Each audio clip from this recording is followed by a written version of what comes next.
Et je pense que nous voulons aussi encore ce matin penser à tous ceux qui sont malades, qui ne peuvent pas être ici aujourd'hui. Il y en a sûrement beaucoup dans tout le pays, beaucoup qui sont malades, mais particulièrement aussi de nos frères et de nos sœurs qui voulaient être ici et qui ne peuvent pas. Nous voulons penser à eux dans la prière, devant le Seigneur. Avant de prier, nous nous levons et lisons le psaume 15. Le psaume 15, ici David dit, « Éternel, qui habitera dans ta tente? Qui résidera sur ta montagne sainte? » Ensuite la réponse, « Celui qui marche sans reproche, qui pratique la justice, qui dit la vérité selon son cœur. » Celui qui de sa langue ne propage pas la calomnie, qui ne fait pas de tort à son prochain et qui ne profère pas de critique contre ses proches. À ses yeux, le réprouvé est digne de mépris, mais il honore ceux qui craignent l'Éternel. Il tient parole même s'il doit en souffrir. Il n'exige point d'intérêt de son argent et il n'accepte point d'être soudoyé contre l'innocent. Celui qui se conduit ainsi ne chancellera point éternellement. Jusqu'ici, la précieuse parole de Dieu. Nous voulons ensemble adorer. Dieu fidèle, nous te remercions de la plénitude de nos cœurs, de ce que aujourd'hui, ce matin, encore, nous pouvons de nouveau venir nous rassembler ici dans ton merveilleux nom de Jésus. Nous te remercions encore de nouveau déjà pour ta sainte et précieuse parole, car dans ta parole, nous trouvons, Seigneur, comment nous devons nous conduire, comment nous devons marcher, comment nous devons marcher pour être un jour auprès de toi dans la gloire. Accorde ta grâce pour que nous ayons des cœurs purs, que nous puissions faire comme il est écrit, de ne pas être des calomniateurs, ou bien que notre langue prononce le mal, ou bien méprise notre prochain. Non, accorde-nous ta grâce, Seigneur, que notre langue soit pure, nos cœurs soient purs, que nous puissions nous aimer les uns les autres, aimer notre prochain, aimer nos proches, comme toi tu nous as aimés. Accorde-nous ta grâce ce matin, Seigneur, pour que nous puissions de nouveau te glorifier, te rendre gloire et recevoir ta parole et te chanter des cantiques de louange, car tu es notre Dieu. Et à toi cela appartient la louange, l'honneur et l'adoration. Reçois la reconnaissance et la louange. Seigneur Dieu, nous te prions aussi pour tous ceux qui sont malades, Seigneur. Sois avec chacun d'eux. Tu es celui qui guérit. Tu es le grand médecin qui maintenant est proche de nous. Sois aussi proche de chacun d'eux, Seigneur, partout, là où ton peuple est. Tous ceux qui voulaient venir et qui n'ont pas pu venir, Seigneur, accorde ta grâce, Seigneur. Aide-les pour qu'ils puissent glorifier ton nom, rendre gloire à ton nom et recevoir ton secours. Aide-nous aussi ce matin. Alors nous sommes secourus et aidés, et tout ton peuple, partout dans tous les endroits, nous te le demandons dans ton merveilleux et glorieux nom de Jésus. Nous te demandons aussi, parle-nous encore par ta sainte et précieuse parole. Hier soir, tu nous as richement bénis et tu le feras encore aujourd'hui, Seigneur. Louange soit à toi et louange et reconnaissance pour tout dans le nom de Jésus. Amen. Par la grâce de Dieu, nous pouvons toujours de nouveau écouter la parole et nous sommes reconnaissants de ce que Dieu nous parle encore. Souvent nous l'avons dit, s'il ne parlait plus avec nous, si sa parole ne nous touchait plus le cœur, ça serait le meilleur signe qu'il n'a plus rien comme intention avec nous. Mais tant qu'il parle avec nous et que sa parole nous touche le cœur et a quelque chose à nous dire et que nous nous soumettons, et que nous pouvons accepter et dire Amen, alors Dieu est encore avec nous. Et ça veut dire qu'il a encore quelque chose à faire avec nous. Encore aujourd'hui, nous souhaitons à tous la bienvenue et nous ne sommes pas attendus à la Pâque que que nous ayons des visites de l'extérieur, mais nous sommes reconnaissants à Dieu pour chaque heure, pour chaque réunion que nous pouvons avoir, pour écouter sa parole. Peut-être que le temps viendra encore où des hommes viendront encore pour écouter, voudront venir pour écouter et ce sera plus possible. Aujourd'hui, nous avons encore cette grâce. Nous pouvons écouter. Oui, parfois même, nous avons presque l'impression que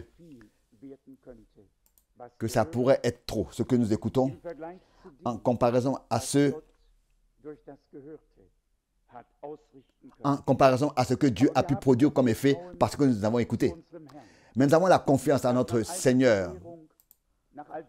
Après tout cet enseignement, après tout l'écoute de la parole, le temps de la confirmation va venir. Le temps de la confirmation va venir et doit venir. Dieu ne restera pas sans nous répondre. Bien au contraire, il est fidèle, il est véritable. Il se tient sur sa parole, il la garde et il accomplit ce qu'il a promis, ce qu'il promet. Nous avons senti ce cœur bientôt, comme ce sera beau. Nous avons aussi tout à l'heure ensemble écouté cette parole ou bien lu comme introduction. Qui habitera sur la sainte montagne? Qui sera là-bas? Qui résidera là-bas? Tous ceux qui ont le cœur pur et qui ont des lèvres pures seront là-bas. Bénis ceux qui ont le cœur pur, car ils verront Dieu. Cœur pur, nous pouvons l'être seulement si Dieu nous a accordé un cœur nouveau par sa grâce. Le vieux cœur, nous pourrons le purifier comme il veut, le cirer, il reste vieux. Mais Dieu nous a accordé cette grâce, nous a promis de nous donner un nouveau cœur et un nouvel esprit, une nouvelle vie par la grâce, par sa grâce. Ce n'est pas seulement une promesse. Dieu a fait tout ce qui était nécessaire. Il a accompli pour ensuite l'opérer en nous.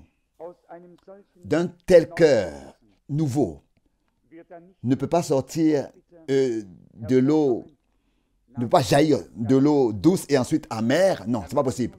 Il ne peut que sortir ce qui est divin, ce qui est de Dieu et d'une seule source. Nous n'allons jamais pouvoir puiser de l'eau douce et ensuite de l'eau amère, ce n'est pas possible. Je suis reconnaissant pour hier soir, hier pour la présence de Dieu, reconnaissant pour sa parole profonde et pénétrante, pour les pensées qu'il a révélées, pour chaque conduite et instruction dans sa parole. Parfois, nous avons l'impression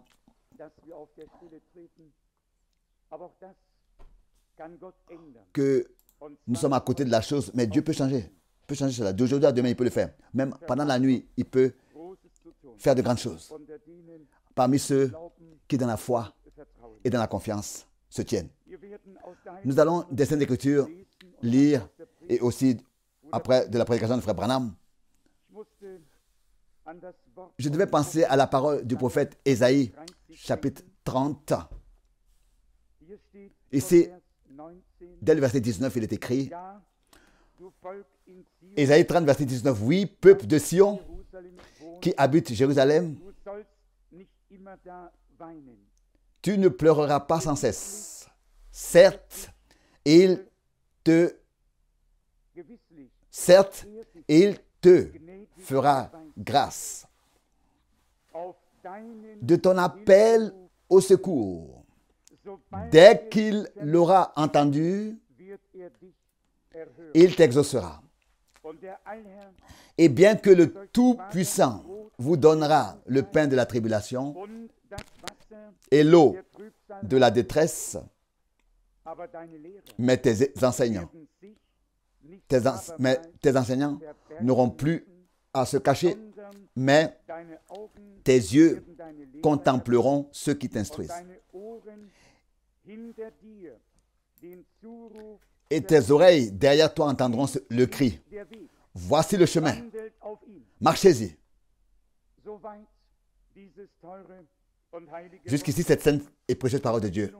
En relation avec cela, je pensais à la parole du prophète Daniel, le chapitre 9, la deuxième partie du verset 24.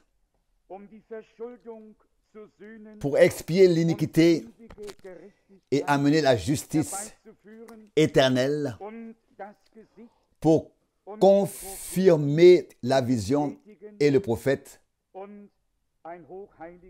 et pour oindre le Saint des Saints. Le temps arrive dans lequel Dieu accomplit plutôt ce que les prophètes ont annoncé à l'avance. Et c'est ainsi qu'en tant que prophètes, ils sont confirmés parce qu'ils ont parlé de la part du Seigneur. Et ça, nous avons compris qu'un message prophétique est donné.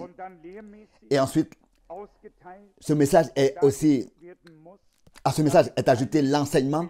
Et cet enseignement est distribué pour que tous reçoivent de l'enseignement et soient par cela insérés dans ce message. Quelle promesse merveilleuse! Pour confirmer la vision et le prophète et pour oindre le Saint des Saints. Dieu veille sur sa parole pour l'accomplir. Et les enseignants n'auront plus besoin de se cacher.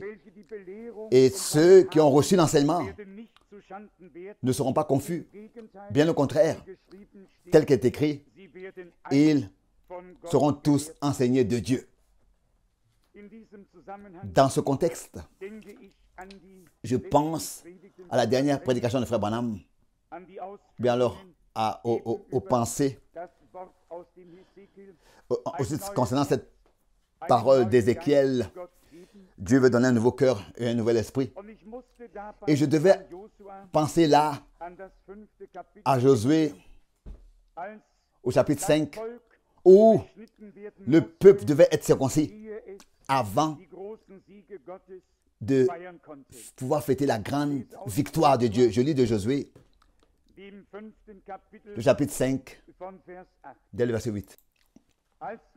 Lorsque la circoncision eut été pratiquée sur tout le peuple, ils restèrent campés sur place jusqu'à ce qu'il se soit rétabli. Mais l'Éternel dit à Josué aujourd'hui, j'ai roulé de dessus vous l'opprobre de l'Égypte. Jusqu'ici, c'est sainte et précieuse parole de Dieu. Après les 40 ans après l'Exode, maintenant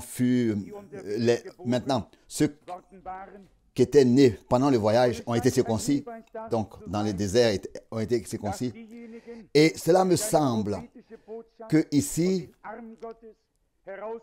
ceux qui étaient sortis de l'Égypte par le message de Dieu et à main élevée, ils ne pouvaient pas passer outre la circoncision. Et maintenant, il s'agit de la circoncision du cœur. Il y en a beaucoup qui disent à haute voix, celui qui croit au message est sauvé et il a tout ce dont il a besoin pour aller au ciel. Non. Et encore une fois, non. Le salut est seulement dans le Sauveur et le Sauveur est Jésus-Christ notre Seigneur. Le message nous révèle la volonté de Dieu, le plan de Dieu, nous laisse savoir ce que Dieu a promis et nous conduit dans tous les desseins de Dieu. Celui qui a été sauvé, il croira, comme a dit les Écritures ensuite. Mais tout doit être vu dans le bon contexte et laissé aussi dans le bon contexte et être expérimenté dans le bon contexte. Ici, nous avons lu que c'est quand la circoncision eut été pratiquée sur tout le peuple, pas sur un seul. Bien-aimés frères et sœurs, bien-aimés amis, nous qui voulons tous atteindre le but, nous devons venir dans la présence de Dieu. Nous ne pouvons pas passer outre ces choses. Nous devons permettre au Seigneur, par l'épée tranchante de sa parole et de son esprit, d'effectuer en nous, dans notre cœur, la circoncision de l'esprit. Parfois, c'est comme autrefois, terresтрement, c'est quelque chose de douloureux. très douloureux. Mais c'est nécessaire pour atteindre le but. Mais lorsque la circoncision a été pratiquée sur tout le peuple, ils restèrent campés sur place jusqu'à ce qu'il se soit rétabli. Cela peut nous arriver qu'après la circoncision, nous nous ressentons un peu malades, mais c'est comme une opération qui est pratiquée. Et ensuite, la procédure de guérison suit, et ensuite quelque chose de nouveau apparaît. Ils sont restés campés, ils restèrent campés sur place jusqu'à ce qu'il se soit rétabli. Dans la présence de Dieu, c'est-à-dire là où Dieu en nous produit et opère la circoncision spirituelle et divine. Nous avons à persévérer jusqu'à que nous soyons rétablis, jusqu'à que nous soyons guéris. Et le Seigneur nous envoie sa parole justement pour nous guérir. Et ici, il dit, en relation avec cela, aujourd'hui, j'ai roulé de dessus vous l'opprobre de l'Égypte. Nous voulons que Dieu déroule de nous l'opprobre de l'Égypte, qu'il puisse se manifester, se révéler, se faire connaître, et que tous ceux qui sont sortis de la captivité, et que tous sortent de la captivité et soient insérés, entrent dans la liberté des enfants de Dieu. Vous savez ce qui s'est passé après? Vous pouvez tous le lire.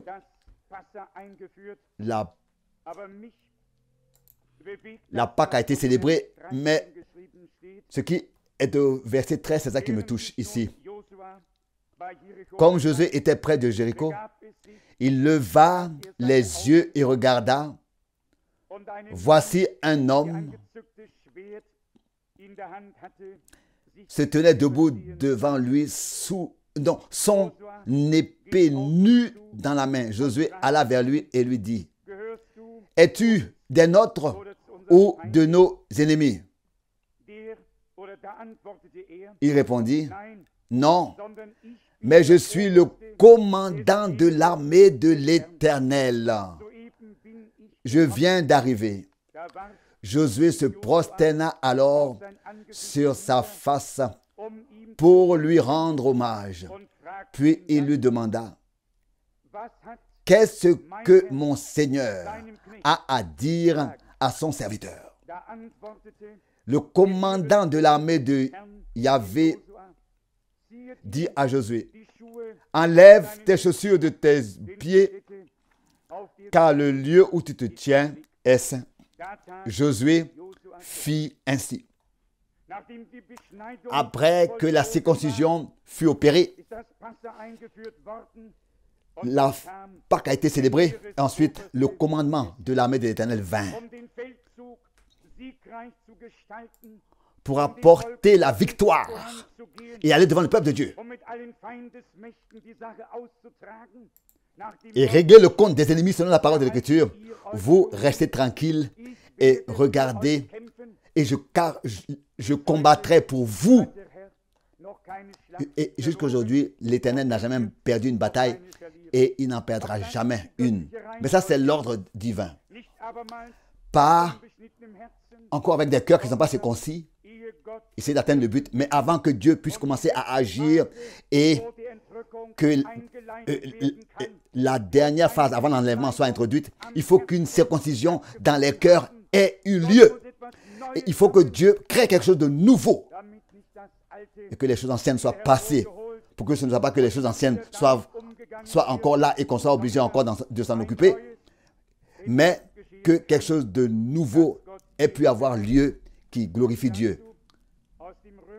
À cela, c'est écrit dans Romains, le chapitre 2, j'aimerais lire Romains, chapitre 2, verset 28. N'est pas juif celui qui l'est visiblement. Et la circoncision ne consiste pas dans ce qui se fait extérieurement dans la chair. Non. N'est juif que celui qui l'est intérieurement. Et la circoncision doit s'accomplir dans le cœur par l'esprit. Et non extérieurement selon la lettre. La louange d'un tel homme ne vient pas des hommes, mais de Dieu. Je ne fais aucun mal aux Écritures si je dis que ce n'est pas celui qui est chrétien qui l'est visiblement, mais seul est chrétien celui qui l'est intérieurement, celui en qui la concision du cœur par l'esprit a été opérée.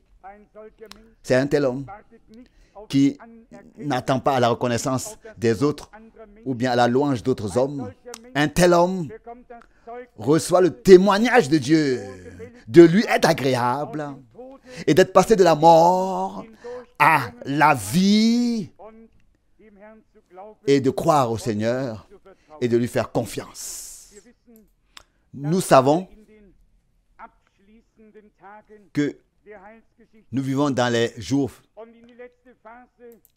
derniers jours de l'histoire du salut et que la dernière phase, nous entrons dans la dernière phase dans laquelle Dieu a déterminé de restaurer toutes choses, de rétablir toutes choses dans l'état primitif, de restaurer toutes choses. Et il nous a montré le chemin pour cela. Et il nous a accordé le message de la restauration par sa grâce. Dans le prophète Daniel, tel que nous l'avons lu, Dieu veut confirmer la vision et le prophète. Et en relation avec cela, un très saint sera oint. Et nous sommes reconnaissants pour cela. Là où Dieu confirme la vision et ce que les prophètes ont dit de la part du Seigneur, c'est là que la puissance de Dieu se manifeste et que les promesses de Dieu que Dieu a accordées s'accomplissent. Et là, il y a de l'instruction. Dans le royaume de Dieu, il y a la paix, il y a le peuple de Dieu, il y a la joie et le royaume de Dieu et la joie et la paix d'un Saint-Esprit. Dans la prédication de frère Branham, nous l'avons souvent entendu, nous l'avons lu, nous l'avons traduite. Hier soir, nous lisions de la prédication la restitution de l'épouse. Nous avons aussi lu la parole de Joël 2, dès le verset 25. Je vous rendrai les années. Dieu a donné une promesse. Je restaurerai. Je restituerai. Je lis de cette prédication de la page 11. En allemand, ici, il est écrit: nous avons le droit d'être ramenés dans notre état original. Dans notre état originel. Remarquez-vous bien cela. Nous avons le droit, un droit divin. Dieu a donné sa parole. Dieu a accordé les promesses. Il nous a dit ce qui nous appartient. Et nous pouvons le revendiquer sans chanceler. Mais nous pouvons prendre notre position dans la foi. Nous avons le droit, pas de nous, mais c'est Dieu qui nous a donné ce droit.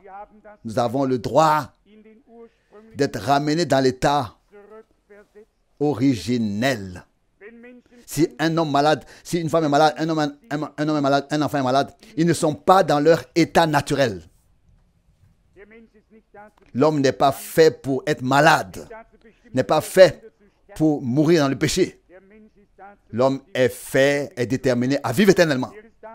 Il est déterminé à être réconcilié avec Dieu et à avoir la vie et à recevoir la vie éternelle. C'est pour cette raison que cet état actuel pour nous, cette condition actuelle pour nous est presque insupportable, parce que selon Romains 8, n'est-ce pas, ce n'est pas toute la création seulement qui gémit, qui soupire, mais aussi tous ceux qui ont l'esprit comme prémisse, qui ont reçu l'esprit comme prémisse, nous gémissons, nous soupirons dans ce corps. Parce que quelque chose de divin a été placé dans un corps de terre, de chair. Et nous gémissons à passer dans le corps de résurrection pour que l'un et l'autre soient en accord. Mais Dieu a déjà fixé ce temps où cela aura lieu. Pour que l'extérieur soit comme l'intérieur. Si des hommes sont malades, des femmes, des hommes, des enfants, ils ne sont pas dans leur état naturel. Nous avons donc le droit de faire, voilà notre droit. Ça nous appartient. La guérison nous appartient parce que Dieu nous l'a donné. C'est notre droit. C'est parce que c'est Dieu qui nous a donné ce droit. Par ses blessures, nous sommes guéris. Il a été blessé pour mes transgressions Et c'est par ces meurtrissures que je suis guéri. Nous avons le droit de faire valoir cette loi, de l'employer. Celui qui a donné la loi, le Saint-Esprit, lui-même, est là. Il est l'avoué de Dieu, l'avocat, qui fait en sorte que la loi soit appliquée. Amen. Oh, quelle parole merveilleuse. Ce qui est merveilleux dans le ministère de frère Branham, c'était qu'il n'a pas seulement de manière théorique ou bien philosophique exposé ces choses, mais que Dieu lui-même était présent pour confirmer la parole. Dieu a confirmé la parole. Dieu a confirmé les visions. Dieu a confirmé le prophète de manière surnaturelle, comme dans les jours de Jésus, comme cela n'avait pas été le cas depuis les jours de Jésus. Nous ne croyons pas seulement quelque chose de quelconque. Nous croyons la parole confirmée, révélée de Dieu pour ce temps. Et c'est pour cette raison que nous en sommes très reconnaissants de tout notre cœur. Pour cela. Et les choses qui nous appartiennent et qui nous ont été données de Dieu, le salut, la guérison, la délivrance et toutes les bénédictions du salut qui nous ont été dévorées en temps, doivent nous être tous restituées, redonnées, ramenées. Et je crois que Dieu n'a pas seulement fait Dieu n'a pas fait seulement des paroles, mais il est là avec l'action, parce qu'il veille sur sa parole pour l'accomplir. Et en nous, il a fait naître une espérance justifiée parce que nous avons écouté sa parole. Et nous avons cru la parole de la promesse. Et nous attendons dans la confiance à Dieu qu'il accomplisse. Il accomplisse. Celui qui a donné la loi, le Saint-Esprit lui-même, l'avocat de Dieu est ici en sorte que pour que la loi de Dieu soit appliquée, pour que cela s'accomplisse, pour que cela soit restitué, ramené.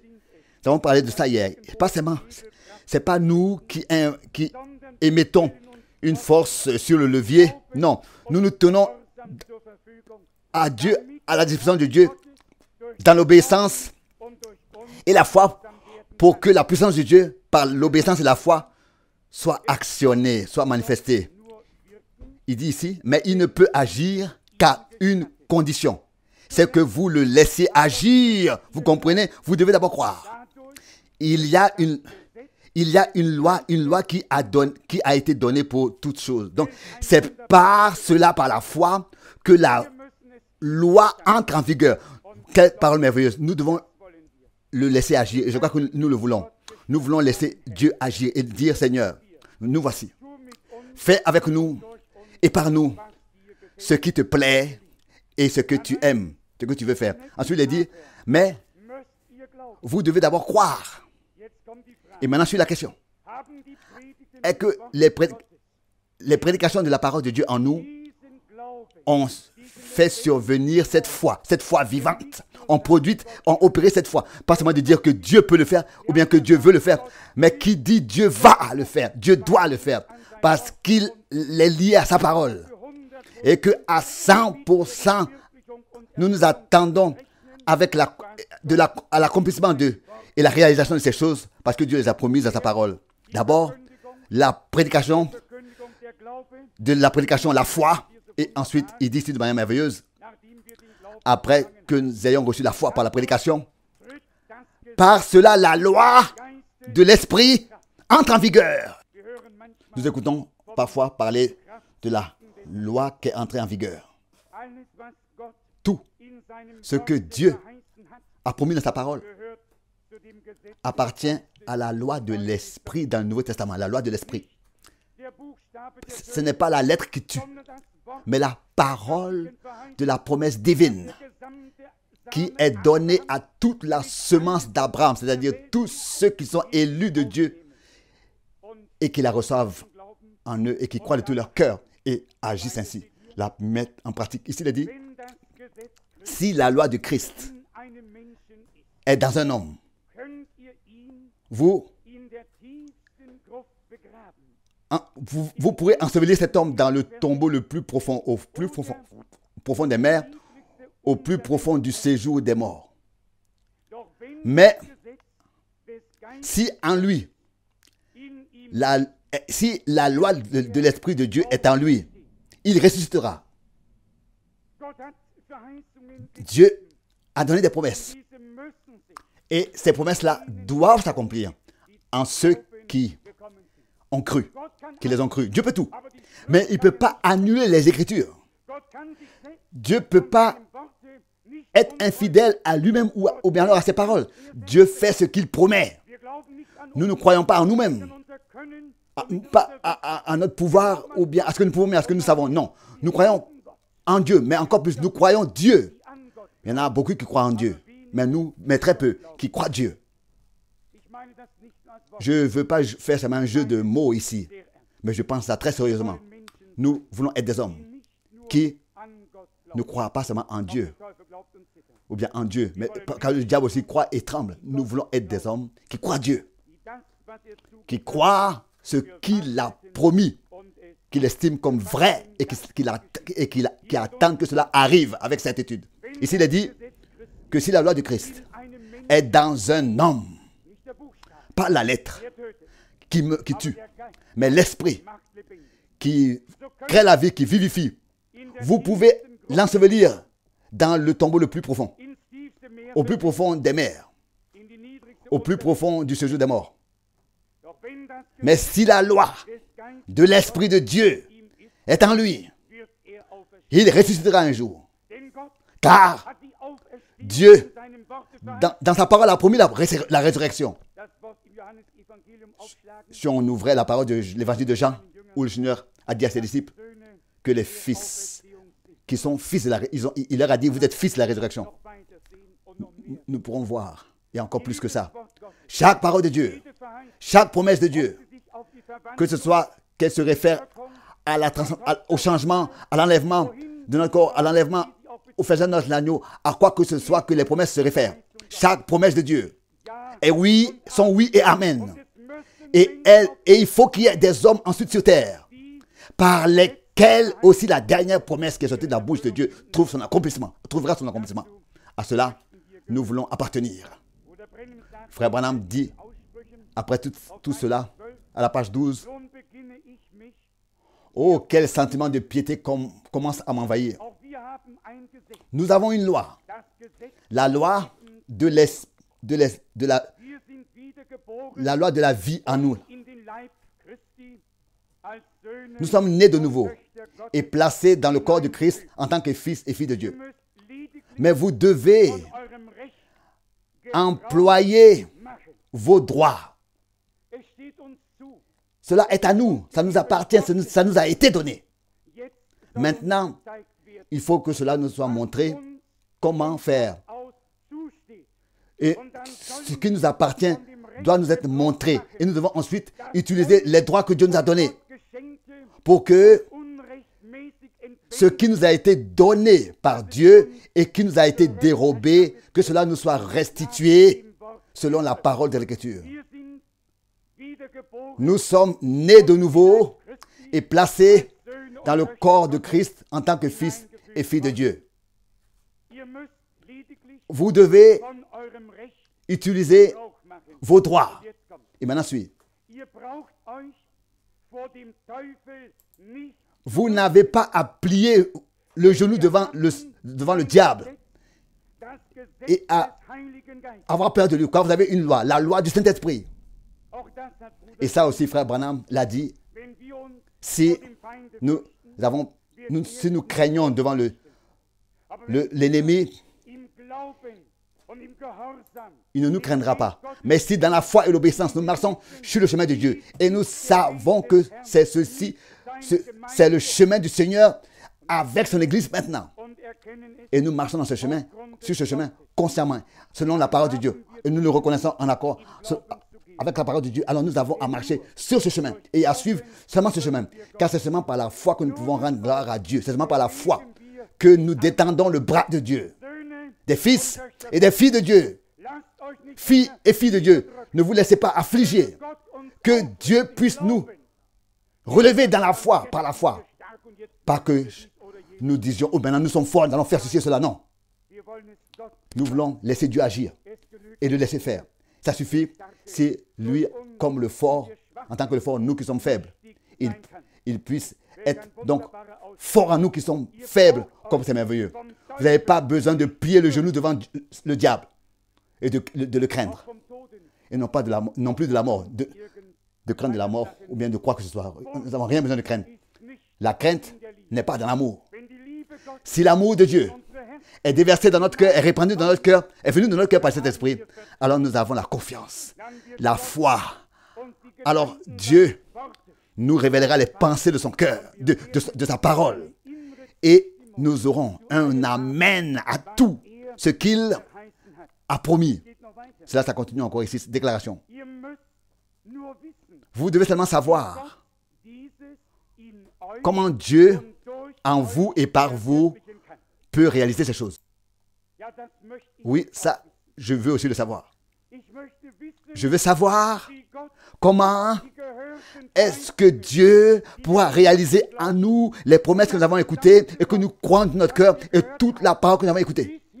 Jusqu'à même la première résurrection et le changement et l'enlèvement. Maintenant, pas pour pas, pas à pas. Dans l'église appelée à sortir, qui est l'épouse de Jésus-Christ, qui se cristallise en tant que l'épouse de Jésus-Christ, pour que Dieu puisse réaliser toutes ces choses dans l'église épouse. Vous devez savoir comment est-ce que Dieu pourra en vous et par vous réaliser cela. Moi, je ne sais pas si je pourrais exposer en détail dans quelle phase ou bien de quelle manière tout le programme de Dieu peut se dérouler et va se dérouler. Non, je ne sais pas. Il y a une chose que nous savons, c'est que le Nouveau Testament a commencé avec l'annonce et la réalisation et l'accomplissement de ce que Dieu avait promis. Et quand Marie, autrefois, disait « Je ne connais aucun homme, comment est-ce que cela doit arriver ?» Alors la réponse a été « Le Saint-Esprit viendra sur toi et la puissance du Très-Haut te couvrira de son ombre. » Elle avait reçu la parole de la promesse en elle. Et le reste, c'est le Saint-Esprit qui l'a opéré en elle, qui vint sur elle. La même chose sera avec l'église de l'épouse de l'agneau dans ces jours. Nous demandons, frère Branham dit ici, et vous devez seulement savoir comment est-ce que Dieu réalise ces choses en vous et peut l'accomplir par vous. Je pense que nous le savons.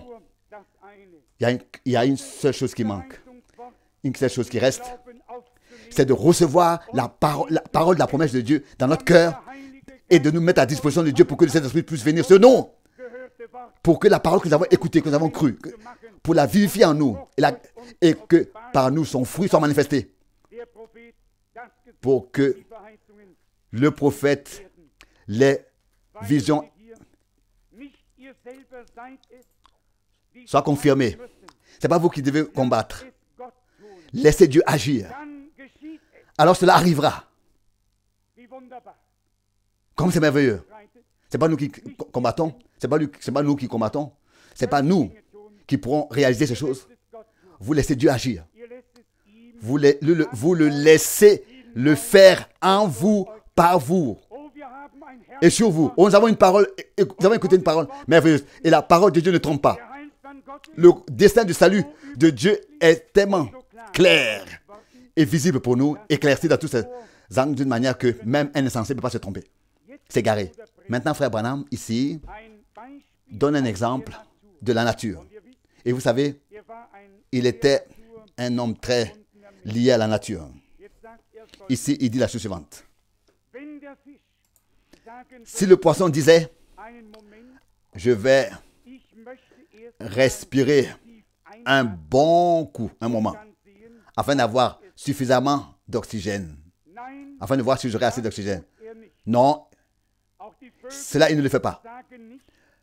Les oiseaux ne disent pas non plus, nous voulons essayer de courir aussi vite que nous pourrons pour voir si nous pourrons nous envoler. Non, non, ce n'est pas un essai. Ils savent pourquoi est-ce qu'ils sont déterminés. Cette loi est en eux. Ils savent pourquoi est-ce qu'ils sont déterminés. C'est comme ça aussi avec nous. Ce ne sont pas nos combats, nos actes, notre vouloir et notre course, mais la grâce, la miséricorde de Dieu. Le poisson a une loi naturelle de Dieu. Réside dans la nature. Pour tout, Dieu a fixé une loi.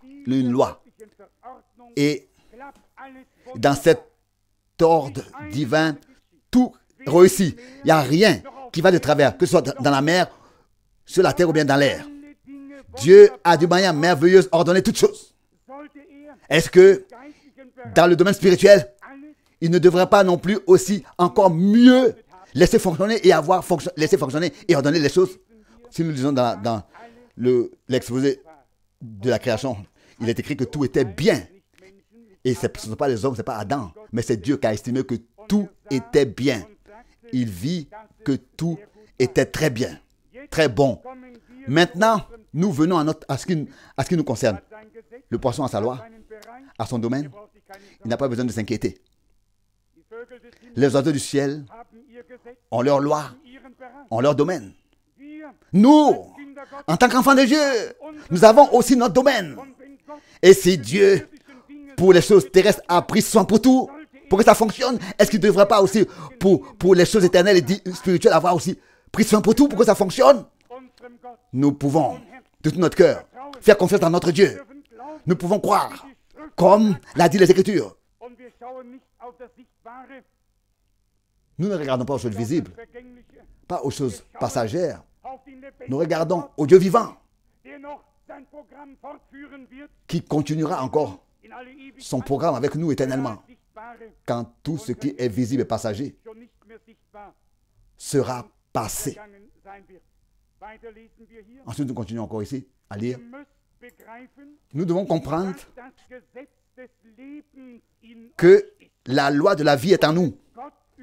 Et nous devons laisser Dieu agir pour qu'il puisse réaliser cela en nous. Avons-nous compris cela? Alors seulement il peut nous conduire à cela. En nous, il n'y a pas la loi de la mort, ou bien la loi qui nous afflige, mais la loi de la vie, parce que avec Christ, étant mort avec lui et enseveli, nous avons été ressuscités avec lui pour marcher en nouveauté des vies désormais. Nous devons comprendre que la loi de la vie est en vous et que vous devez laisser Dieu agir, laisser Dieu l'accomplir en vous. Nous ne pouvons pas le faire nous-mêmes. Nous laissons Dieu le faire, mais il ne le fait pas pour la première fois. Depuis le commencement, il a veillé sur sa parole. Pour l'accomplir, ce n'est pas seulement aujourd'hui qu'il le fait. Il a toujours fait. Ici, nous le lisons encore. C'est lui qui vous conduit à votre guérison. C'est lui qui vous conduit au baptême du Saint-Esprit ou à toute autre bénédiction qu'il a promise. Tout ce qu'il a promis vous appartient. Laissez Dieu en vous le réaliser. Quelle parole merveilleuse. Laissez Dieu agir. Nous laissons Dieu agir. Nous le croyons. Et nous lui faisons confiance. Faisons confiance à sa grâce. Il vous conduit, c'est lui qui vous conduit à votre guérison, à votre rédemption. Dans le baptême du Saint-Esprit. C'est lui qui nous conduit dans tout. Et il nous accorde tout ce qui nous appartient selon la parole de l'Écriture. Comment est-ce qu'il ne devrait pas nous donner toutes choses avec son Fils qui n'a pas épargné? En Christ, nous l'avons reçu. L'ennemi a dérobé l'Église du Nouveau Testament. Mais Dieu dit, je restituerai. Je restaurerai. Et comme hier soir, nous le disions ici, de la même manière que Dieu a accompagné le message et l'a confirmé par des prodiges et des signes surnaturels. C'est ainsi que Dieu veut confirmer la même parole, le même message, par la même puissance de Dieu, en ceux et par ceux qui l'ont reçu dans la foi et la croix de tout notre cœur, et le croix, le message de tout leur cœur. Alors là, il y aura une explosion divine. Car la foi devient une révélation divine. Car la foi est une révélation divine. Et cette révélation divine te conduit dans l'expérience personnelle avec Dieu. Alors, ce n'est pas une réflexion humaine. Ce n'est pas comme ça quelque chose que tu entreprends, que tu essayes. Mais c'est la loi de l'esprit en toi. Et par toi, ces promesses deviennent une réalité divine. Laisse Dieu le faire. Il le réalisera en toi. Il vous conduit à votre guérison. Il vous conduit au baptême du Saint-Esprit. Ou bien alors à toutes les autres bénédictions qu'il l'a promis. Alléluia. Qu'il l'a promise. Il le fait. Sauveur, conduis ton enfant. Ta main est douce et forte. Nous ne pouvons pas marcher seuls. Même pas un pas. Seuls, nous nous égarons. Nous manquons le but. Il doit nous tenir par la main. Il nous a pris par la main. Ici, il est dit, tout ce qu'il a promis vous appartient. Laissez Dieu le faire en vous. Gloire et honneur soit à notre Dieu. Abraham croyait Dieu alors qu'il avait reçu la promesse. Et il a remercié déjà comme si la promesse était déjà accomplie. Il a rendu gloire, il a remercié Dieu. Et il a attendu 25 ans. Il ne s'est pas laissé égarer par l'incrédulité. Mais il a toujours été plus fort dans la foi en rendant gloire à Dieu. Et le voyant capable et fidèle et véritable et plus que capable d'accomplir la promesse. Si nous sommes la descendance d'Abraham, la descendance spirituelle, c'est-à-dire ceux à qui Dieu a parlé, à qui Dieu s'est adressé, que Dieu a appelé à sortir, à qui il a donné des promesses. Alors nous voulons de tout notre cœur, de la même manière, croire Dieu. Même si nous ne voyons rien encore, nous rendons témoignage que Dieu l'a déjà fait. Et alors le temps arrivera dans lequel cela doit être manifesté, devenir visible. Tout ce qu'il a dit vous appartient. Tout ce qu'il a promis vous appartient. Est-ce que nous pouvons dire amen à cela? Tout ce qu'il a promis nous appartient déjà. Ça.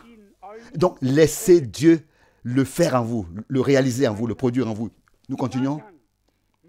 C'est ainsi que vous devez faire pour que Satan sorte de vous avec tous les doutes, avec le doute qui est en vous. Il s'enfuira de vos pensées. Et Dieu pourra vous relever.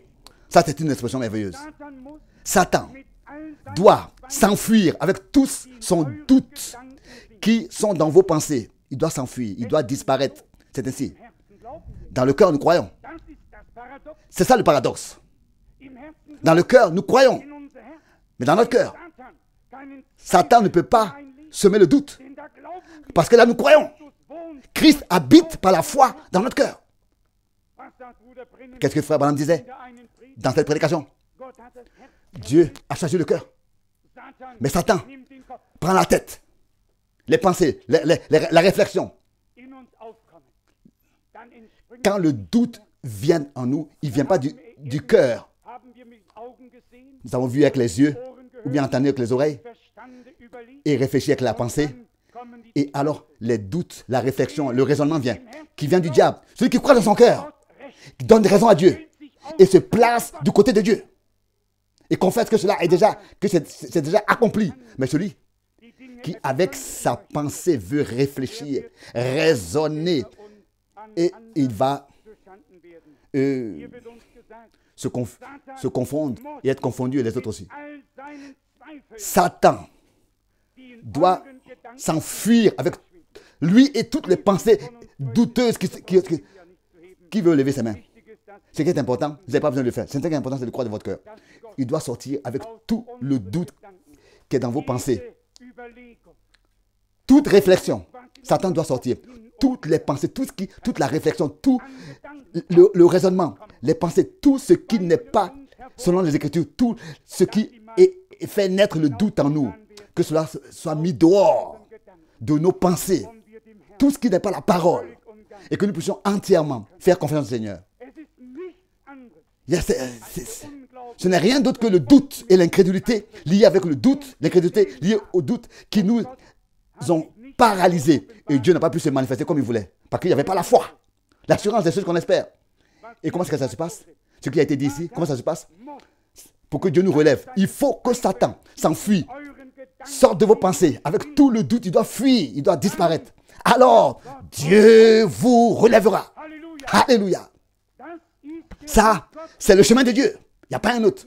Tant que nous sommes dans nos pensées et emportés ici et là par la réflexion, avec oui et même pourquoi, et les symptômes tournant autour de nos pensées, Dieu ne pourra pas nous aider. Mais si nous ignorons ces choses et disons, Satan n'a rien de moi, je n'ai rien à voir à faire avec le doute et l'incrédulité. Je n'ai rien à faire avec cela. Je confesse la parole de Dieu, j'appartiens à Dieu. Ici est mon cœur, un nouveau cœur que Dieu m'a donné. Un nouvel esprit, une nouvelle vie. Satan doit s'enfuir et disparaître avec tous les doutes qu'il a mis dans nos pensées par le raisonnement et la réflexion. Alors, Dieu pourra vous relever. Oh, quelle parole! Quelle promesse merveilleuse! Je continue à lire. C'est le moment où Dieu restitue. Regardez la nature. Dieu restitue tout. Quoi? Les fleurs, les feuilles, les fruits des champs. Qu'est-ce que c'est? Dieu restitue. La Pâque signifie ramener, rétablir, restituer, rétablir, ramener. Il a tenu cette prédication à la Pâque. Il a vu qu'au printemps, tout ce qui avait fané et tout était mort, revenait à la vie. Et nous avons rapporté cela dans le domaine spirituel, qui avec la résurrection de Jésus-Christ, une nouvelle vie divine pour tous les fils et les filles de Dieu a été manifestée. Et si nous sommes crucifiés avec lui, quand nous sommes crucifiés avec lui, et morts avec lui, et ensevelis avec lui, et nous sommes ressuscités avec lui pour marcher en nouveauté de vie. Il dit ici, c'est le temps où Dieu restitue, pas ton temps et mon temps, pas ta restitution et ma restitution, pas mes efforts et tes efforts. C'est le temps de Dieu, l'heure de Dieu, la parole de Dieu, de la promesse, le peuple de Dieu, qui dans ce temps croit la parole de la promesse divine, la reconnaît, et la loi de l'esprit, il la laisse agir en eux pour que Dieu puisse la confirmer en nous et ensuite par nous. C'est le temps où Dieu restitue. Alléluia. De la restitution de Dieu par Dieu. Alléluia, gloire à Dieu. Ce n'est pas un homme qui dit je veux restituer. Non, Dieu disait je vous restituerai tout. Toutes les années. Dans la parole de Dieu, nous lisons dans Actes chapitre 3, à partir du verset 20, que Jésus reste au ciel jusqu'au jour de la restauration de tout. Ce que Dieu a laissé annoncer par l'avance, par la bouche de ses saints prophètes depuis les temps anciens. Temps de Dieu, heure de Dieu, restitution de Dieu. La loi de l'Esprit de Dieu sera là, où les paroles de Dieu pouvaient devenir esprit et vie. Où de tout notre cœur, de tous les cœurs, elles ont écrit, elles ont été crues. Regardez la nature. Dieu restitue tout. Les feuilles et tout, les fruits des champs, tout sort. C'est ça. Dieu restitue. Ce qui était mort auparavant, ce qui n'était plus employable, subitement, est restitué, revient, est ramené. Regardez, nous voyons aussi clairement aussi ce qui manque dans la vie spirituelle, les fruits de l'esprit, les dons de l'esprit parmi le peuple de Dieu. Nous ne sommes pas des hommes qui ferment les yeux.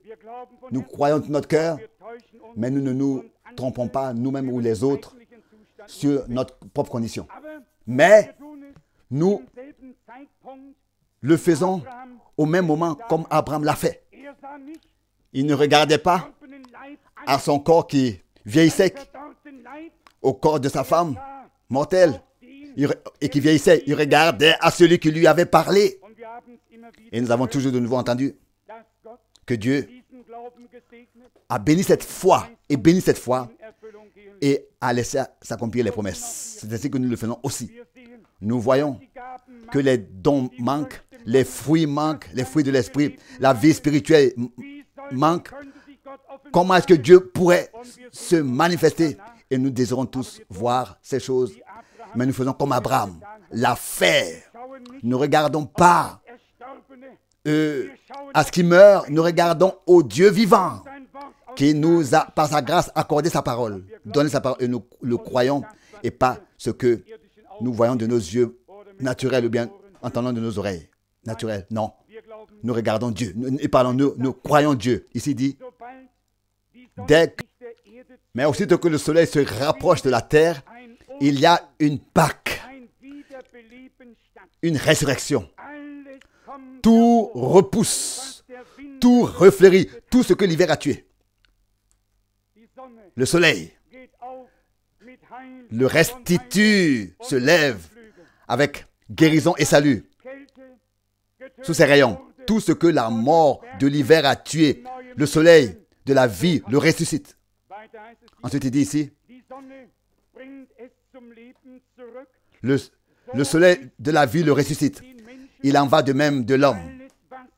Tout ce que l'hiver de la froide religion formaliste a tué, la proximité de la venue du Fils de Dieu, venant chercher son Église dans ces derniers jours, le ramène à la vie, le ressuscite, le ramène à la vie, le ramène à la vie. Un langage clair de Dieu, des promesses merveilleuses que Dieu a données. Ne regardons pas à ce qui meurt, regardons au ressuscité qui a dit, voici, j'étais mort et je vis pour toute éternité, dans toute éternité, et j'ai les clés de la mort et du séjour des morts et de l'enfer. À la fin, il y aura une église appelée à sortir, une église sortie, un troupeau restauré sur terre, dans lequel Dieu se manifestera, se révélera, dans lequel il marchera, il habitera, il agira, il parlera. Cette troupe existera parce qu'il l'a promis, cette troupe existera parce qu'il l'a promise dans sa parole, et cela avant l'enlèvement. Il y en a qui disent que les fils et les filles de Dieu ont déjà été manifestés et révélés. Je ne l'ai pas encore vu. Au moment où les fils et les filles de Dieu seront révélés, alors la création le remarquera. Alors les gémissements et la destruction cessera. Alors la grande joie sera même dans tout l'univers et la création. Nous n'avons pas un enseignement vide, nous avons la pleine parole de Dieu avec un contenu divin. Et nous avons un droit à ce que cela s'accomplisse tel que Dieu l'a dit et l'a promis. Il est dit ici encore, le Seigneur a dit, je restituerai. Dieu restitue ses fleurs, ses feuilles, sa nature, ses semences de la terre, toute la nature sur terre. Il ramène tout à la vie. C'est pourquoi nous savons aussi que Dieu restituera son héritage nouvellement. Il restituera son héritage comme un jardin d'Éden. Il le ramènera comme un jardin d'Éden. À quoi ça nous servirait que Dieu, chaque année, ramène toute la nature? Il a fait ressortir, après l'hiver, à quoi est-ce que ça nous servirait que de voir comment est-ce que Dieu, tout ce que Dieu a fait dans les passés, et a accordé des nouveaux réveils et a vivifié son peuple, même si nous pouvons savoir et croire que Dieu, d'une manière puissante, a utilisé Frère Branham, cela ne nous servirait pas à atteindre le but si nous ne comprenions pas, en raison des promesses, que Dieu veut vivifier toute l'Église et la restituer. Et c'est à cela que nous avons la grâce d'appartenir. Car c'est écrit ici, nous l'avons Lui, nous savons que Dieu restituera aussi sa demeure. Il restituera son jardin d'Éden. Alléluia. Il vivifiera son héritage nouvellement. Il vivifiera, restituera sa demeure, son héritage. Qu'est-ce que David dit dans un psaume? Le sceptre de l'ennemi ne restera pas sur ton peuple. Dieu fera en sorte que son sceptre dans son église soit manifesté et que ce ne soit pas des ennemis qui souillent son sanctuaire et sa demeure, mais que lui, le Saint Dieu, par sa parole et par son esprit et par sa présence, nous sanctifie, puisse nous sanctifier pour qu'il puisse ensuite, en tant que le Saint, se manifester et confirmer sa parole. Nous savons, c'est ainsi que Frère Branham dit ici, que Dieu nouvellement vivifiera son héritage. Nous le savons, tu le sais, je le sais. Vivifiera son héritage. C'était très faible. Nous pouvons dire amen à cela. Et c'est-à-dire vraiment à haute voix. Nous savons que Dieu vivifiera nouvellement son héritage. Il le fera devenir un jardin d'Éden, un paradis. Que Dieu puisse nous planter au bon endroit afin que le rafraîchissement puisse être opéré, être apporté. Et ça, c'est une expression aussi très importante, Nous devons être plantés là où il n'y a pas d'ombre, mais là où le soleil peut briller, là où la pluie peut tomber, là où la semence divine de la parole de Dieu que nous avons reçue soit abreuvée et que le soleil de la justice brille là-dessus et que la semence soit réchauffée. Ici, Frère Branham dit que Dieu puisse nous planter au bon endroit pour que le rafraîchissement puisse avoir lieu. Oh, en moi monte cette demande, cette prière. Mon Dieu, plante-moi près des courants d'eau, là où la sève des racines divines puisse monter pour être vivifiée et apparaître à l'extérieur. Ici, il est dit que Dieu puisse nous planter au bon endroit pour que le rafraîchissement puisse avoir lieu. Croyez-moi, des hommes qui annoncent que Christ est déjà revenu, ils n'attendent plus rien et rien ne peut se passer. Mais là où Dieu en nous, par sa parole de la promesse, a fait naître une espérance vivante, nous ne pouvons même plus attendre. Comme des sentinelles sur les murailles, tout le matin, attendent déjà les promesses qui s'accompliront. Nous n'allons pas les expliquer, nous allons les voir accomplies. Que Dieu puisse nous planter au bon endroit pour que le rafraîchissement puisse avoir lieu. Je veux être planté au bon endroit par Dieu. Ici, il dit ensuite, Dieu a fixé toutes ces lois afin qu'elles le servent dans le domaine naturel comme dans le domaine spirituel. Elles agissent selon sa parole, sans tenir compte des conditions. Et ça aussi, c'est une parole très importante. Nous regardons les circonstances, nous sommes influencés par ce qui se passe ou bien retenus,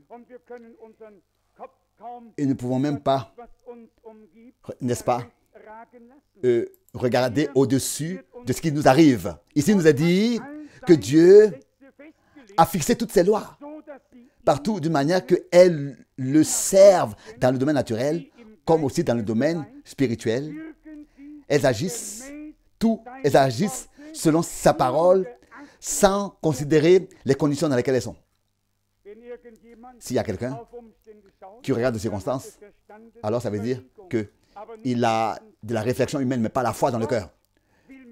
Dieu veut avoir des hommes, il veut faire de nous des hommes qui réellement le croient et lui font confiance.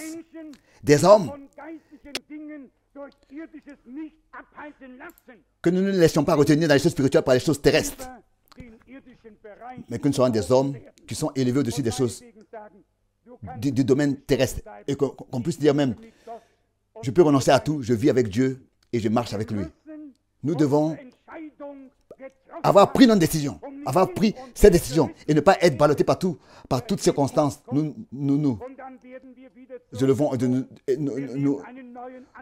sommes relevés, ensuite nous retombons, nous prenons un nouveau élan et ensuite quelque chose, cela nous retient et nous rechutons. Non, Dieu veut nous accorder sa grâce à ne plus prêter l'oreille à quoi que ce soit et n'a plus voir regarder à quoi que ce soit, que seulement l'écouter lui et le voir lui, comme il est écrit.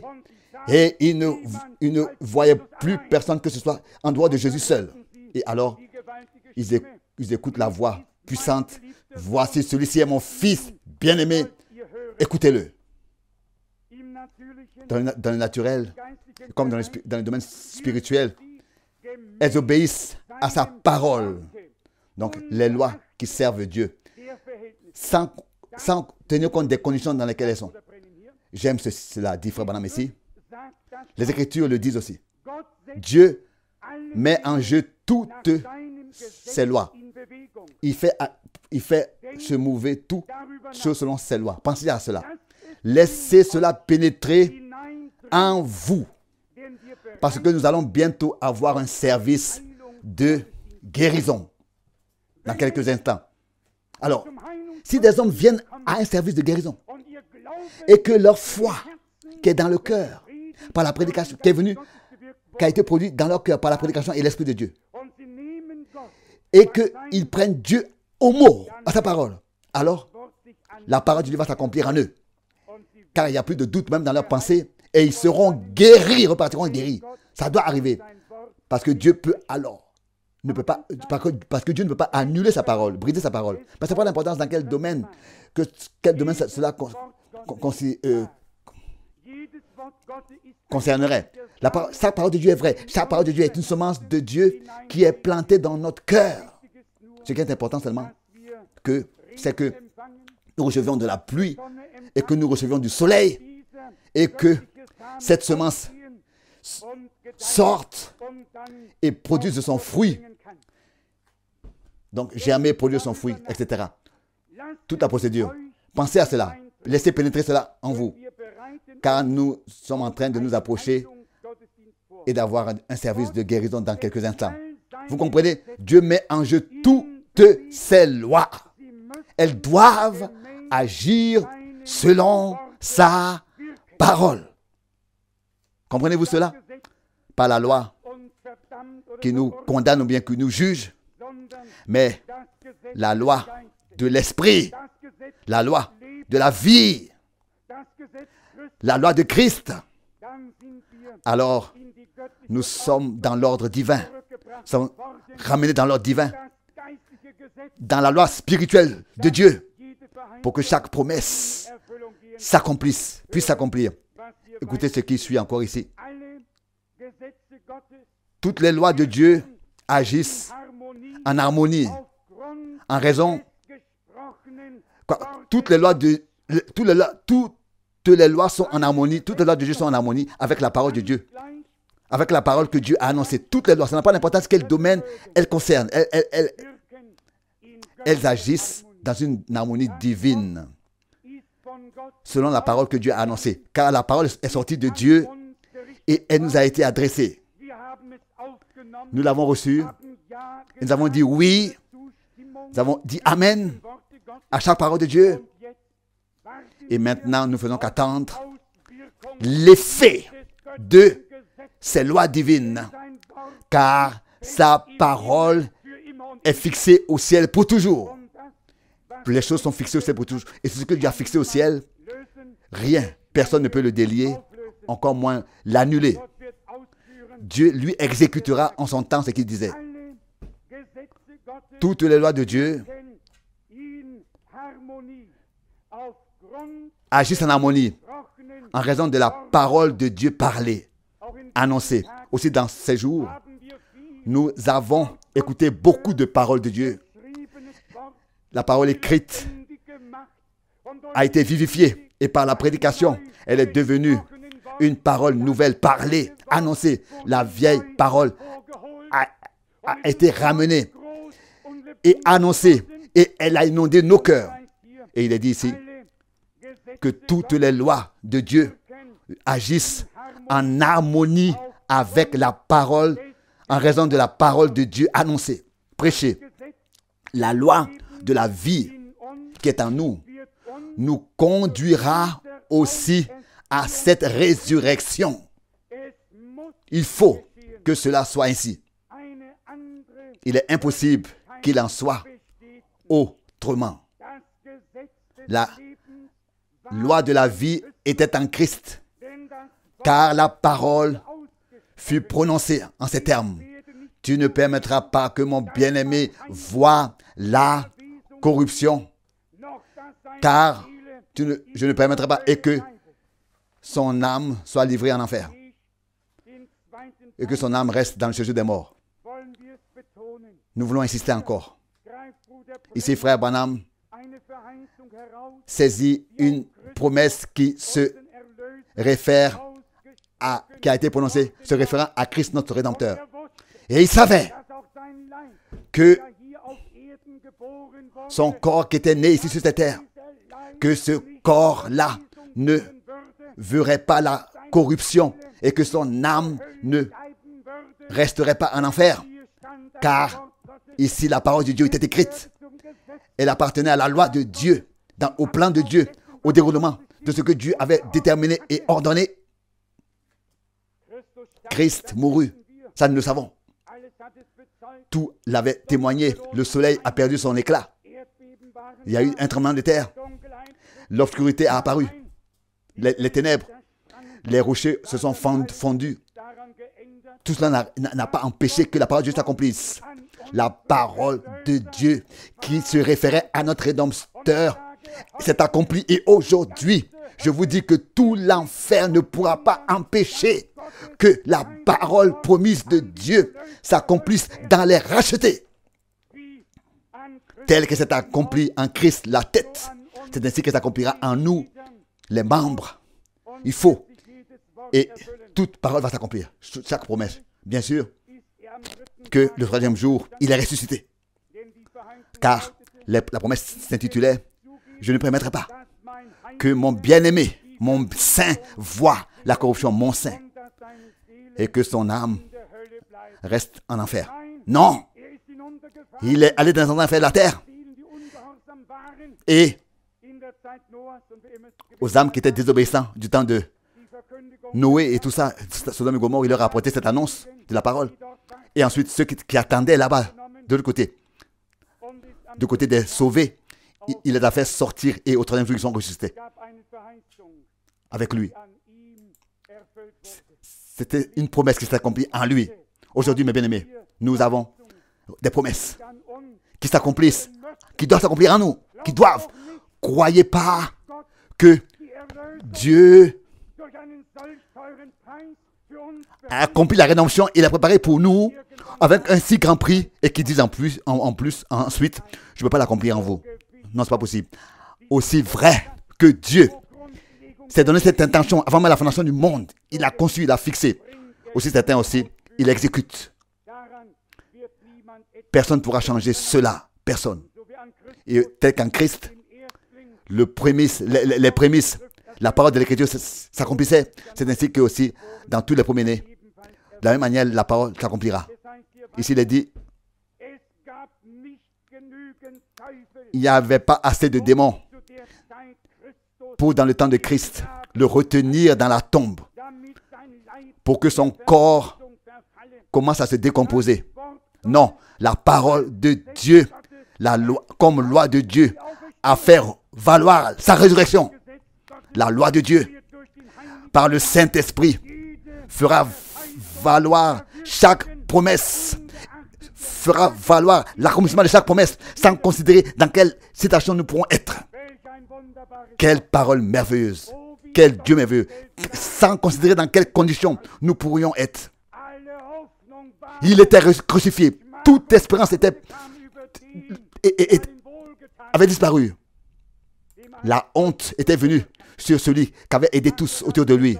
Ils ont même dit, il a aidé tous. Et maintenant, lui, il ne peut pas s'aider lui-même. C'est ce qu'ils ont dit. Tout semblait obscur. Sans espoir, sans espérance. Mais là, il y avait une parole de l'Écriture. Je ne permettrai pas que mon sein voie la corruption et que son âme reste en enfer. Et qu'est-ce que dit frère Branham ici? Si merveilleusement. C'est une expression merveilleuse. Il n'y avait pas assez de démons qui auraient pu, dans le temps de Christ, le retenir dans sa tombe pour que son corps commence à se décomposer. La parole de Dieu, comme loi de Dieu, a fait valoir sa résurrection. Est-ce que vous remarquez de quoi il s'agit? Ici, Dieu lui-même, de manière souveraine, a agi. Ici, les choses n'étaient pas laissées aux circonstances. C'était les symptômes, ça ressemblait à cela. Les gens regardaient à cela. Tout semblait perdu, tout semblait fini. L'extérieur était comme ça, comme perdu. Dieu, lui, il a regardé à la parole de la promesse. Et c'était clair, même si il devait aller en enfer et que son corps devait être mis dans la tombe. Là, la parole de la promesse divine a été manifestée. Je ne permettrai pas que mon bien-aimé, que mon saint voie la corruption. Je ne le permettrai pas. Et que son âme reste en enfer. À cause de cette parole de Dieu, Dieu a fait voilà sa résurrection. L'enfer ne pouvait plus le retenir. La tombe ne pouvait pas le retenir. Ici, il y avait une parole de Dieu. Et les Écritures ne peuvent pas être annulées. Nous avons une grande foi. Quand cela dépend de notre... Quand cela se réfère à notre Rédempteur. Mais comment c'est quand c'est pour nous? Quand ça dépend de toi et de moi, les promesses pour toi et pour moi. Où? À quoi est-ce que nous voulons regarder? Aux circonstances? À l'obscurité? À tout ce qui se passe? Et est visible pour nous extérieurement? Non. Nous regardons au Seigneur, à notre Dieu. Par sa parole, il a ordonné une loi divine et spirituelle à son peuple, pour son peuple. Et lui qui a donné cette loi, il fera en sorte que chaque parole de Dieu soit employée. Nous n'avons pas ici affaire à des avocats terrestres ou bien à des juges terrestres ici. Non, nous avons ici affaire au Saint-Esprit lui-même qui prend la parole et la révèle aux croyants, pas seulement en parole, mais avec action. La tombe ne peut pas le retenir, la mort ne peut pas le retenir, son corps ne peut pas se décomposer parce que l'Esprit de Dieu, la loi de Dieu a fait valoir sa résurrection. Et la résurrection nous appartient aussi, même si nous devons émettre violence. Dieu le fera, et c'est lui qui le fera, mais elle va venir. Elle est une partie de ce que Dieu nous a promis. Et avant que le ciel puisse s'écrouler, jamais sa parole pourra nous tromper. Nous nous reposons dans sa parole. Cette restitution nous appartient déjà. Et nous croyons que Dieu fait ce qu'il dit. Et aussi, il se tient à sa parole et se tient pour ceux qui croient à sa parole. C'est assez un nouveau vocabulaire quand nous lisons ici que Dieu a fait valoir sa résurrection. Fait valoir. Laissons cela comme ça. La loi de Dieu, par le Saint-Esprit, sera fait valoir et accomplira chaque parole de Dieu. Sera fait sans considérer la condition dans laquelle nous nous trouvons. Sans considérer notre condition. Regardons pas aux circonstances, aux difficultés, à tout ce qui nous arrive. Regardons au Seigneur. Et je vous dis que par cette prédication, je suis fortifié dans la foi. Elles ont toujours plus à me dire. Ici, ce n'est pas des choses qui sont sans fondement ou bien exprimées dans l'air. Ici, un fondement divin a été placé. Ici, des promesses de Dieu ont été placées sur le sang de Dieu et apportées en lumière dans cette génération. Et nous avons la grâce. Nous pouvons de notre cœur croire. et recevoir, accepter ce que Dieu a promis. Et encore plus que ça, nous pouvons croire et nous attendre à ce que Dieu lui-même, pour finir, fera valoir ces choses. Il les manifestera avec puissance. Quand nous écoutons une telle parole, en relation avec Dieu, qu'il fera valoir sa parole. Si nous pouvons le faire ainsi, Dieu va mettre sa main sur le cou de ses ennemis et il dira, maintenant ça suffit, jusqu'ici, et pas plus, et pas plus loin.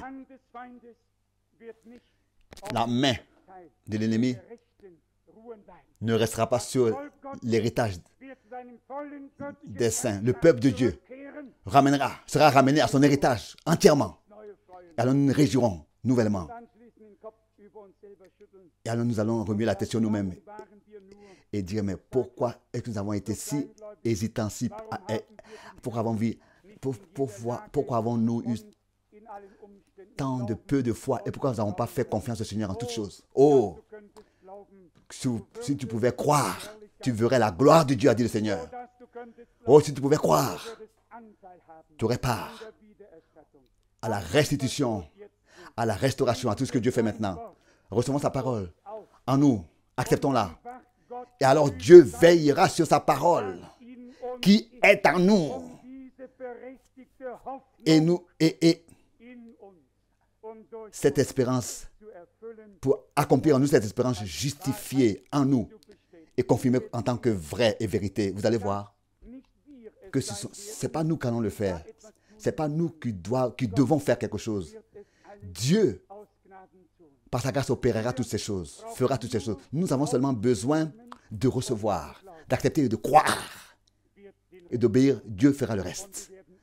Et lui qui a donné les promesses, nous l'estimerons fidèle et capable de les accomplir aussi. Il y en a. Nous avons besoin de croire aux hommes, mais nous pouvons croire Dieu. Croire Dieu aussi en référence à toutes ces choses qu'il a promises pour la fin des temps. Aussi la promesse, je vous enverrai le prophète Élie avant que le jour terrible et redoutable de l'Éternel vienne. Cela a eu lieu. Il a donné la promesse. Je restaurerai tout ce dans l'état primitif. Je rétablirai. Est-ce que Dieu le fera? Mais certainement, certainement. Sa parole est une loi divine. Et tout doit se dérouler comme il veut. Personne ne peut me dire que l'ennemi peut décider de quoi que ce soit. Non. L'ennemi et sa troupe vont se soumettre sous Dieu. L'ennemi peut aller tant que Dieu lui permet d'aller. Mais à la fin, il se tiendra là. Il aura honte. Et vaincu pour toujours. Oublié. Nous croyons Dieu. Et cela de tout notre cœur. Et de toute notre âme. Croyons Dieu. Nous ne voulons pas non plus penser au diable et parler de lui, etc., de ce qu'il fait. Non, et nous laisser emporter. Croyons de notre cœur à Dieu. Ça, vous pouvez le confirmer. La foi vient de Dieu, dans notre cœur. Tant que dans notre cœur, nous croyons Dieu, nous venons dans le repos en Dieu. Nous nous reposons en Dieu, dans sa parole, dans sa grâce, dans son amour, dans sa paix, dans ses promesses, car il y a un repos qui existe pour le peuple de Dieu encore. Mais là où nos têtes sont utilisées, et nous utilisons nos pensées, alors nous tournons autour de nous-mêmes, nous perdons le sens, la paix, le repos, et tout ce que nous avions auparavant dans notre cœur, la joie. Subitement, tout se perd. Pourquoi? Parce que nous avons regardé aux choses visibles, au lieu de regarder à l'invisible. Si nous utilisons nos pensées, notre tête, alors nous allons être responsables de notre égarement, nous-mêmes. Nous serons la cause. Mais si nous ouvrons nos cœurs, alors nous ne pourrons pas nous égarer. Alors nous allons guérir. Et nous arrivons à la voie véritable. Et nous ressentons qu'en nous, il y a une loi de Dieu. Dieu va la faire valoir par la puissance du Saint-Esprit en ceux qui ont cru la parole, la promesse qui nous a été révélée par le Saint-Esprit et éclaircie pour ensuite l'accomplir en nous et par nous, aussi vrai que Dieu vit et qu'il a promis. Alléluia. Loué et exalté soit le nom du Seigneur. Oh, nous aussi, nous ne sommes pas déterminés à voir la corruption. Nous sommes déterminés à voir la résurrection. à vivre la résurrection. Nous sommes déterminés à vivre le changement de notre corps. Déterminés à vivre l'enlèvement. Et si de tout notre cœur nous le croyons, alors cela aura lieu. C'est une loi de Dieu. Dieu va la faire valoir. Avec puissance, vous croyez que la mort va comme ça regarder sans rien faire? Elle va essayer de faire quelque chose. Mais il est vaincu et elle est vaincue. Mort, où est ton aiguillon? Enfer, où est ta victoire? Elle est vaincue. Que Dieu vous bénisse. Amen. Nous nous levons pour la victoire. Peut-être que nous chantons ce cœur. Tel que je suis, sans rien de moi.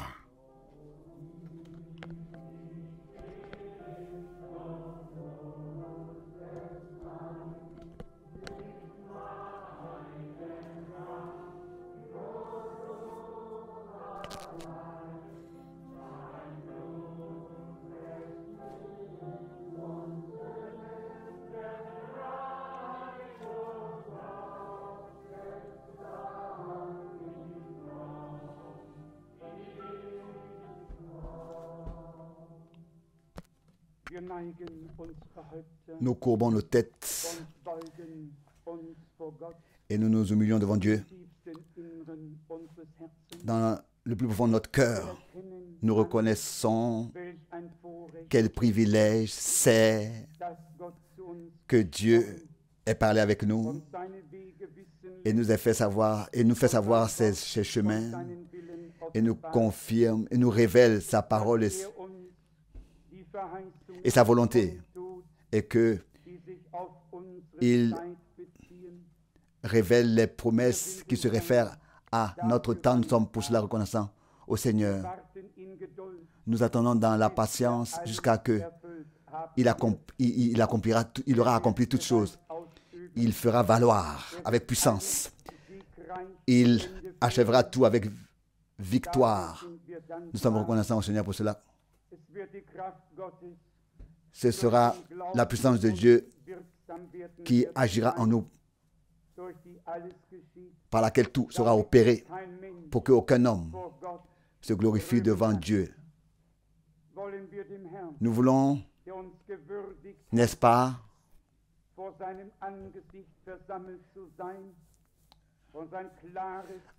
au Seigneur qui nous a donné ce privilège d'être rassemblés devant sa face, je peux écouter sa vraie parole. Nous voulons tout notre cœur lui dire merci. Il est présent. Il a parlé.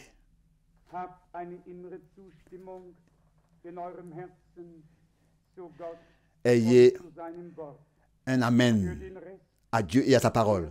Pour le reste, il prendra soin. Nous voulons prier. Père céleste, de tout notre cœur, nous te remercions pour la grâce inexprimable, pour l'amour et la fidélité, pour la miséricorde qui nous a été accordée, ô Dieu. Qui sommes-nous pour que tu nous aies accueillis, agréés? Qui sommes-nous pour que d'avoir la grâce de nous adresser même à toi?